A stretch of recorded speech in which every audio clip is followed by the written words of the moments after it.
പാണ്ഡവർ 5 പേരുമാണ് യുദ്ധത്തിന് മുൻപിലെങ്കിൽ ഞാൻ ഇങ്ങനെ ചിന്തിക്കില്ലായിരുന്നു. പക്ഷേ ഒരാളുടെ സ്വാധീനം എന്നെ ഇങ്ങനെ സംശയിപ്പിക്കുന്നു. അയാളുടെ സ്വാധീനം എന്നെ കടന്ന് ചിന്തിപ്പിക്കുന്നു. കൃഷ്ണൻ, നിനക്കോർമ്മയുണ്ടോ യുദ്ധം തടയാൻ ഏറ്റവും കൂടുതൽ ശ്രമിച്ചത് കൃഷ്ണനായിരുന്നു. അതുകൊണ്ട് തന്നെ ഇപ്പൊ യുദ്ധം ജയിക്കുവാൻ ഏറ്റവും കൂടുതൽ ശ്രമിക്കുന്നത് അവനാണോ എന്നൊരു സംശയം.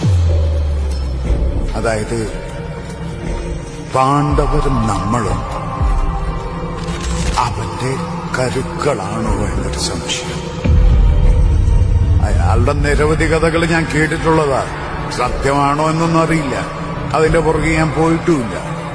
പക്ഷെ അയാളെപ്പറ്റി എല്ലാവരും തെറ്റാതെ പറയുന്ന ഒരു കാര്യമുണ്ട്. തുനിഞ്ഞിറങ്ങിയാൽ അയാളെ എപ്പോഴും